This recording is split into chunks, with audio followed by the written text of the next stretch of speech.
What's up everyone, welcome to today's video. We will talk about some amazing stuff, and you know what it is because I said it in the title. That's how to save money. So what are we going to talk about? Well, there's some kind of tactics I use when I try to save my money, because what I could do when I get my salary every month is to just throw it all away on new Lamborghinis. Why shouldn't I? I mean, no, but for real. So we're gonna talk like debt, budget, how to borrow stuff from people, that you actually can do a lot of things if you want to save money. Even automatic withdrawals. I mean, aren't they amazing? And if you stay until the end, I will share my special trick just for you to be told. So have you ever wondered where your money actually goes every time?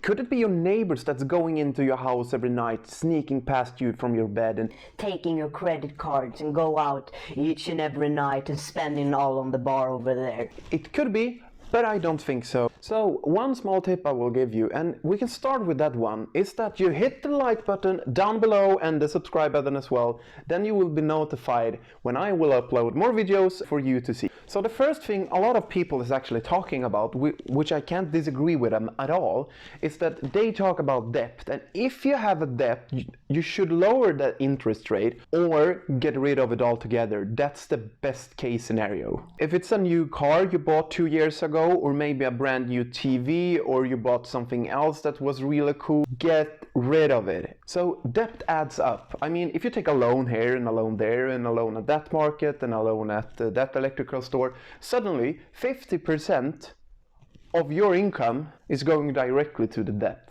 And I wouldn't say that's the smartest move. So don't get me wrong, there's a lot of debt out there that is actually good debt. And what I mean by that is if you buy real estate or a house with 3 apartments in it, there's no reason for you to live in one apartment and rent out the other 2 to live for free. That's a good debt. Or maybe you take a loan of, I don't know, 40,000 to invest in Bitcoin. We'll talk about that later. Or you can even start to study. I mean, if you want to become an engineer, if you want to become a cop, a dentist, you name it all. A good debt is something that you will take a loan for to invest in yourself and for the future to come. So if you want to take any debt whatsoever, please invest in yourself. Bad debt, for an example, is, let's say you have a sofa and it's a little bit rough. You have had it for 4 years and you think for yourself, well, I remember the feeling when I got the sofa from the first time and that was amazing. So what I could do is to throw away this sofa that I already have and buy a new one for, let's say, $900. And of course, it's going to be a great feeling when you get it home. Maybe even buy $100 extra and someone will deliver it to you. Now we're talking luxury. The problem here is that maybe the sofa itself wasn't so bad. Maybe it was just a textile that was a little bit rough, so you could order it online for $100 and there, bam, your sofa is now fantastic again. Or you don't even have to buy new textiles. Maybe you can just borrow a blanket or like buy a new blanket for, I don't know, $20 and put it over the area where it's rough. Suddenly, you have just spent $20 instead of $900. It's kind of simple, right? If I have missed anything that you are considered a bad debt or a good debt, please tell me down in the comments below. I would love to hear it. The thing we need to realize about debt is that usually bad debt comes from credit cards and good debt or bad debt can come from the banks. What usually happens is that you take an object or get an object, buy an object, let's say for an example a car. Instead of just giving the car dealer all the money he wants, you split it up in a year, in 10 years, in 15 years. And this may surprise you, but it's actually extremely easy to not get into any debt or bad debt, so to say. And you may ask yourself, How can I do that then?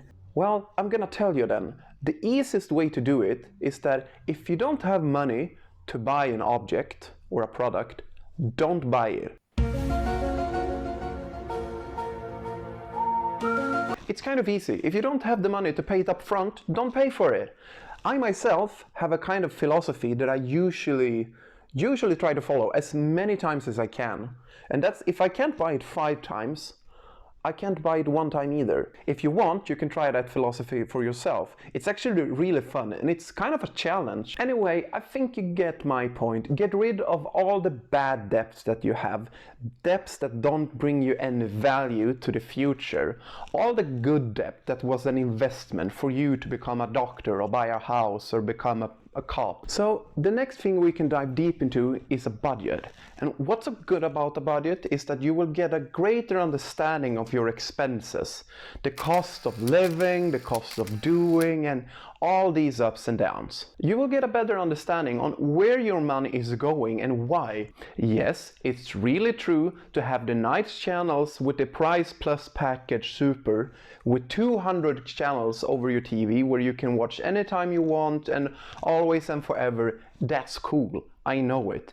The bad thing about that is that it costs over $90 a month. What you could do instead is maybe to just buy the standard 15 channels kit for $30. Or maybe you have a phone bill of like $80 and it's so cool that you can go into YouTube, watch YouTube videos like this and press subscribe button. But what you also could do is to pay, for example, $40 for that phone bill and you can watch YouTube on your computer. Wow. If you haven't seen my first video, that video specifically was about a budget. So if you want to go in more depth with this, I will link the video down in the description below so you can click on it and watch that video also. There I will go in a little bit more specific of what a budget is, how you can create one and so on. So if you don't know how to do it, I actually recommend you to go there and watch after this video, of course. And of course something else, I'm not a financial advisor or ever will be, so don't take the things I say to 100% seriousness. Like, I'm 25 years old, I usually do nothing else but to work, read about news of cryptocurrencies and world economy, and it's nothing more than that. So please, I'm just a regular guy. So the next thing we can touch on is borrow, don't buy. Have you ever heard that before?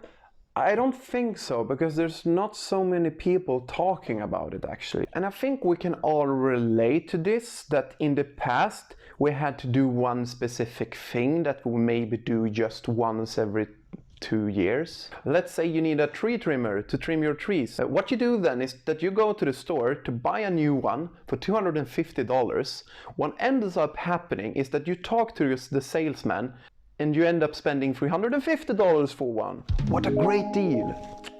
What you could do in the other hand is to talk to your work colleague, or you could even talk to your neighbor and ask them if they have one and maybe you can borrow it. If you can borrow it, you can borrow it for free. That's cool. What you also could do is maybe make them a cool lunch or a cool dinner. That will cost you $15 for both of you. And then you actually get something much more valuable than money. And that's a relationship with your work colleague or your neighbor. And as I said before, this tip is kind of unusual to hear about. So if you haven't thought about it before, there you go. And also, if you liked the video so far, remember to smash the like button down below so the YouTube algorithm is working for my favor. And before we go on to the last tip, this is also a tip, so to say, but not really. Whatever you do, don't focus on the number. Focus on the percent gain, because that's what's important. I mean, numbers themselves doesn't matter so much. People have different incomes, people have different outcomes. Some people have children, some people have 10 children, some people are sick. You know what I mean. I would say the most important thing that you have to focus on here is the percent you can save from your salary. For an example, if you had 10,000 and you could save 2,000 of them, well, that's 20%, and that's a great saving. Me, myself, I'm usually somewhere between 20 to 40%, depends on the month, I would say. And don't be scared when you hear about people saving 100 grand in 6 months. I mean, you can't compare yourself to these people. It's like going to the gym. If you go there for your first time, you're gonna be afraid. You're gonna think everyone is watching you, and you're gonna think everyone's gonna talk behind your back. But that isn't the case. And percent itself is like the same as if I would be in the stock market. I don't care if I make $500 a day, I care about the percent. Same for you if you want to flip, I don't know, real estate. It's the same thing. Don't care if you made a profit of 50,000. Care that you made a profit of 30%. You can have a different opinion on that, and if you do, I would love to hear it down in the comment below. As we say here in Sweden, is that you won't become rich on your incomes. You will become rich on your outcomes. So the last tip I want to talk about, and it's not so much about a tip, but I think it's a mind opener, and that's about time and the time itself. Almost every one of us exchange our time for money. You can, for example, say someone working at McDonald's or be an engineer or a plumber. We exchange our time to get money in our wallet. The thing is, time is much more valuable than money because we just have X amount of time. After that X amount of time is gone, we can't get it back. Then we're gonna sleep a deep sleep down in Mother Earth, both you and me. We're gonna be there all someday. So every time you're gonna buy a product, you can ask yourself not how much it costs in terms of money, but how much it costs in terms of time. Let's say you want to buy a brand new TV for $1,000 and you have an income of, let's say, $15 an hour. And it's not just that you have an income of $15 an hour. The work that you currently work on have a bad boss. The work colleagues could be, let's say, better. So the time that you spend there isn't a quality time. Then we can start to talk about this and it's gonna become interesting. So the product itself costs $1,000 and you have an income of $15. That means you have to work for 66 hours before you have enough money to buy the product.